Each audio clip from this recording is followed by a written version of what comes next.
Welcome to Navigating the Customer Experience. Want to improve your organization's customer service? Looking for insider tips to knock your customer socks off? Then you're in the right place. Here's your host, Yanique Grant. Welcome to Navigating the Customer Experience. On today's episode, our guest is Victoria Mensch. Victoria, in a world where disruption is constant and leadership expectations are rising faster than organizations can adapt, senior leaders need more than inspiration. They need the mindsets, tools, and confidence to lead real transformation. That is what Victoria delivers. She has a PhD in psychology, MBA from UC Berkeley, and 25 plus years Silicon Valley veteran. Victoria has spent her career at the intersection of innovation, human behavior, and executive performance. As founder and CEO of the Silicon Valley Executive Academy, SVEA, she has designed and led immersive development experiences for global Fortune 500 organizations, scaling companies, and senior leaders who refuse to be left behind in the age of AI and rapid change. Victoria's keynote cuts through theoretical noise and delivers practical, actionable frameworks leaders can use immediately, drawing from her VITAL leadership method, a proven approach to aligning teams, accelerating innovation, and sustaining momentum. She helps leaders elevate their influence from great to exceptional, and their organizations from reactive to transformative. So without delay, sit back, plug your earphones in, and let's jump right into this conversation with Victoria. Welcome, Victoria. Thank you so much, Yanique. I'm so happy to be here. All right, Victoria. So even though we read a little bit about your bio formally to our listeners, we always like to give our guests an opportunity in their own words to share a little bit about their journey, how you got to where you are now from where you were then. So that's pretty much Ooh. it. I got a little tongue twister there. Do you have an hour? Yes, no, but what you said, thank you so much for such a kind introduction. What you said that most of my career, most of my work experience really comes from Silicon Valley. So I landed in Silicon Valley more than 25 years ago, and I was really in awe with everything that was happening here. It was in the middle of dot-com boom, if you can imagine. So totally different world. When you go to Silicon Valley and you see that innovative culture, so many people who are very enthusiastic about changing the world, who don't really see the barriers of changing the world and challenging the status quo. That's a very exciting atmosphere. So I've been fortunate to grow with Silicon Valley as well, and through the progression and evolution of technology. I started in the semiconductor industry, moved to enterprise software industry, large companies, small companies, and a few years ago, I moved into innovation consulting and executive education area, and eventually started the academy. It was really the help that we can provide to tap into that Silicon Valley innovation playbook. When you're outside of Silicon Valley and you see what's going on here and all the emerging technologies that are coming from here, there are things that you can learn. There are some principles that you can gain from Silicon Valley companies that allow you to be innovative and sustain that innovative spirit and competition and grow and scale. All right. Thank you so much for sharing. Now, a big part of your work over the years has been in leadership, right? And I'm always a firm believer that mud flows from the top of the stream. You know, in any organization, the leader has to be someone who can really inspire and motivate a team, regardless of the industry that they're in. Based on your many years of experience spanning over 2 decades, what would you say are 3 to 4 qualities that a leader, regardless of the industry that they operate in, need to have in order to thrive in this, this environment that we're currently operating in 2026 with so many things happening? Exactly. It's very interesting. We keep talking about leadership and how important it is. And the leadership is evolving as well, especially now in the age of AI. So this trust, the leadership really becomes one of the most critical elements within any company. And the other thing that that is myth that we're talking about usually when we say leader, we think that's the manager, right? So it's an executive.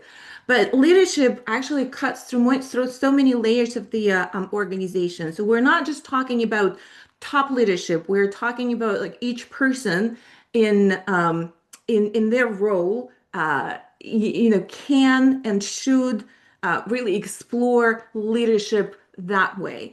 And Right. when we're talking about this, I think what's getting even more critical now than before is really having that agency over your choices and your judgment. And that can be practiced on so many levels, not only on the organizational level, how to build the organization, how to lead the organization, but within your particular role, wherever you are in the hierarchy of the organization, or if it's your own business, that self-responsibility and empowerment of your own choices, that's actually what separates great leaders from not so great leaders. Mhm.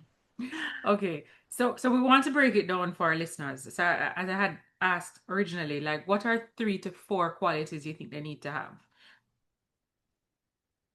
So yes, self-responsibility and proactiveness, that's the quality that is really getting elevated right now, making the choices what to be responsible for and claiming that responsibility each and every day.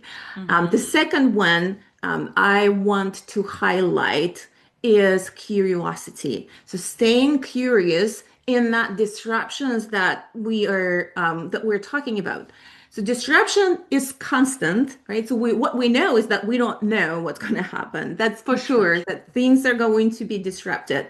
When we talk about disruption, it's on so many levels as well. It could be technological disruptions. It could be climate disruptions. It could be political disruption. The constant here is really to stay open to the fact that things are going to change and be able to separate in that particular environment what are the things that you can control and what are the things that you cannot control. So, in things that you can control, go back to number one, the agency, Mhm. take over and take responsibility for that. So that's the Right. second one. And the third one, I think that's very important right now, is continuous learning. Things are going to change. Disruption is going to continue. Continuous learning and improvement and gaining those skills, learning from mistakes, not being afraid of failure. That's a big page from Silicon Valley Innovation Playbook. Not treating failures, but as lessons. So that's the learning element of that leadership. Mm-hmm. So self-responsibility, curiosity, and continuous learning. That's correct. Awesome. No, it's funny you said that they shouldn't be afraid to fail. Um, I grew up in a society where if you're a director in a company and that company goes bankrupt, you can never be a director in another company again. And I know the United States is not like that. You could be a part of many different bankrupt companies and just start a new business the next day. But that mindset that you would have developed, they say your personality forms by age 5. That mindset that you'd have developed, that failure is bad, making a mistake is bad. How do you retrain yourself to recognize that it's okay to try and fail? And even if you fail 31 times, on that 32nd time when you have success, you're probably even more appreciative of the success than if you had, been successful on the second attempt. How do you retrain your mind to get to that space?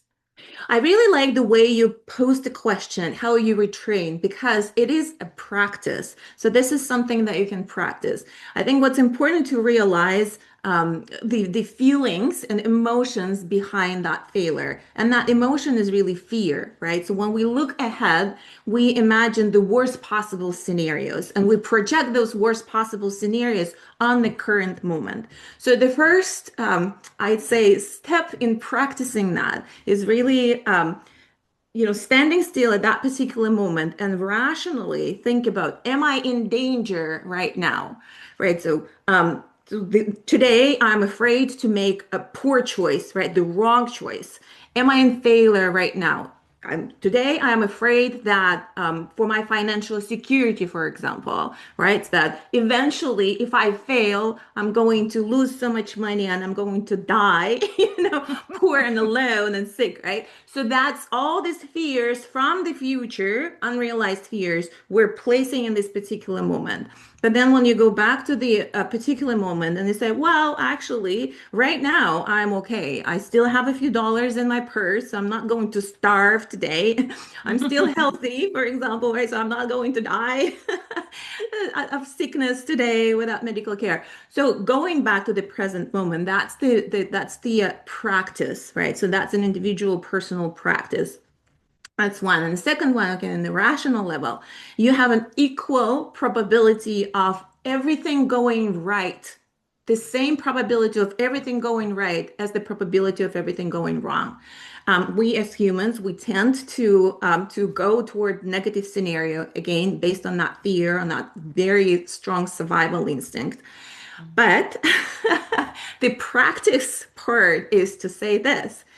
There's an equal probability. What if everything is going right? How would this impact my decision if I know for sure that is going to work out? So that's the mindset that you want to train. I like that. I like the fact that you said you have an equal probability of success as an equal probability of failure. Because as you mentioned, people tend to, for some reason, dwell on the side of negativity, all the things that could go wrong, versus maybe there's an equal amount of things that could go right. But are we focusing on that? No, we're giving our attention to the things that are going to go wrong. So I like that you phrased it in that way, that the probability is just as equal for the negative as the positive. Right. So you want to equalize it as you're making that decision. You're going through that process of making a decision. At least you want to give yourself a chance to bring up a possibility that it's going to work out. So if you know for sure, you have 100% certainty that it will work out, what would your decision be right now? And then you can make Mm, your choice. nice, nice. Okay, so if you had one word that you could choose for 2026 that leaders should really dive into, maybe make it their mantra for the year, what would that one word be? Humanity. I want to say that. Yeah. So I want to say the word humanity. Being in the field that I'm in, um, we're working with leaders who are in charge of implementing technologies as artificial intelligence, right? So there's a lot of fear, there's a lot of uncertainty, how it's going to impact the organizations, the careers. And I think that when we keep that human element on top of our mind as leaders, realizing that this technology, again, speaking of opportunity, is an opportunity for us to actually free up so much space for creativity, free up so much space for connection between people. So we're going to make different choices. So how do we make the choice of not just being faster and cheaper, but being better in terms of our connections with other humans? Agreed. I like that. Humanity. Brilliant. Thank you so much for sharing, Victoria.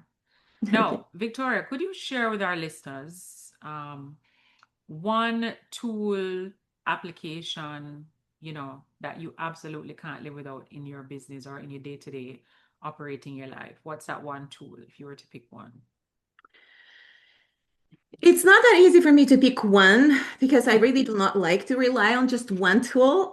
Okay, you can give Speaking us of the two. culture of experimentation, right? So there's a lot of artificial intelligence productivity tools that I'm exploring every day in my business. Lots of automation that really comes from what are the areas in how I spent my day where I really do not want to spend my day there. So, what would be Mm-hmm. the best things to automate so it can free up that time for creativity, for value add that only I can build? So, I use a variety of AI tools and different tools for different purposes. If there's a research, then I use one AI. If there is copywriting, there's another AI. If there is whatever analytical, financial automation, that's a different tool that I use. So it's very hard for me to pick one. But in Well, general, everything AI related, we I want to give our encourage it. listeners like a good resource that they could Mhm. tap into.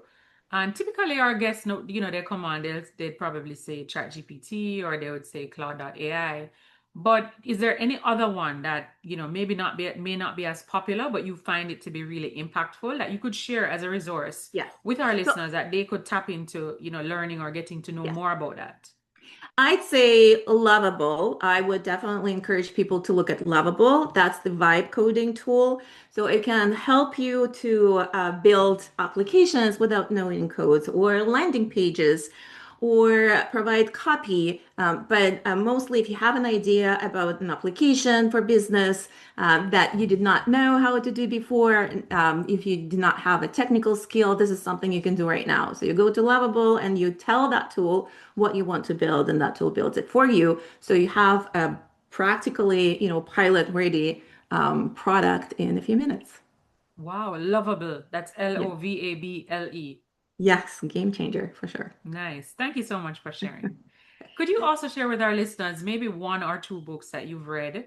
It could be books that you've read a long time ago, or even one that you've read recently that had a great impact on you, either professionally or personally.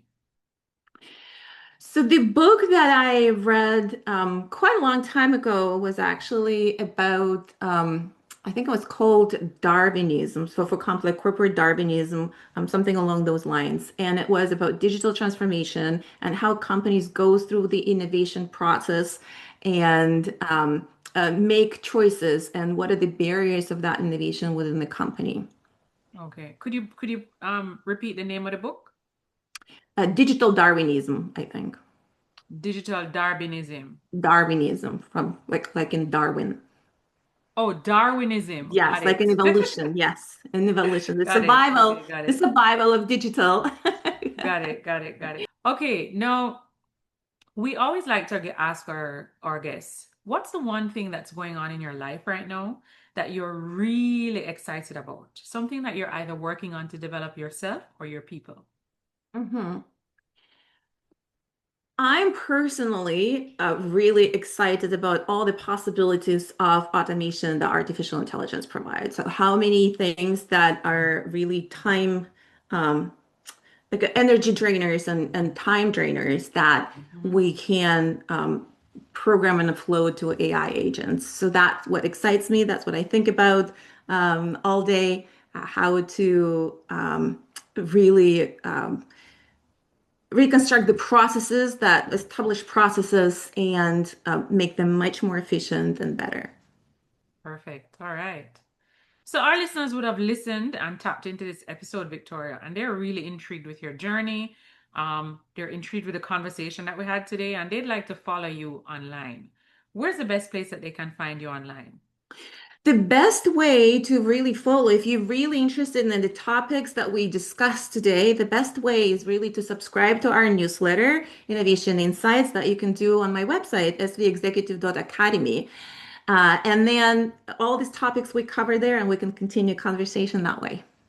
Perfect. All right. So through your website, Executive Academy, correct? Exactly, and the newsletter. Mhm. All right. Awesome. Now, before we wrap our episodes up, we always like to ask our guests, do you have a quote or a saying that during times of adversity or challenge, you'll tend to revert to this quote? If for any reason you get derailed or you get off track, the quote kind of helps to get you back on track. Do you have one of those? Yes, I do. So the quote that I really like for myself, it's called faith over fear. So Oh, I love every that. time I'm making decision, I do come back to that quote and say, along lines of the conversation we had just now, that I have faith that it will work out in my favor. And I put that faith Amen. over fear. That's awesome. That's awesome. You gotta believe, right? Exactly. All right. Well, thank you so much, Victoria. It was really a pleasure for you to jump on our podcast today. I'm sure you're a very busy lady and you took time to kind of hop on and share with our listeners a little bit about your journey, leadership qualities that are critical for success in any industry. That one word that you would believe people should hold on to for 2026, humanity, despite all of the digital um, complements that exist for us to use and enhance our businesses and enhance our process flows, there's still a human being behind every one of those interactions, and we should still aim to have deep connections with each other despite the digital connection. So I loved our conversation. I loved a lot of the nuggets that you shared with us, and I just want to express my deepest gratitude to you for sharing this information with us today. Thank you very much, Yanique. It was my pleasure. Awesome. Just want to remind our listeners that you can join our private Facebook group, Navigating the Customer Experience Community, or feel free to follow us on X at Navigating CX. Until next time, I'm your host, Yanique Grant. Thanks for listening. For more awesome resources to take your customer service game to another level, head over to navigatingthecustomerexperience.com. See you next time.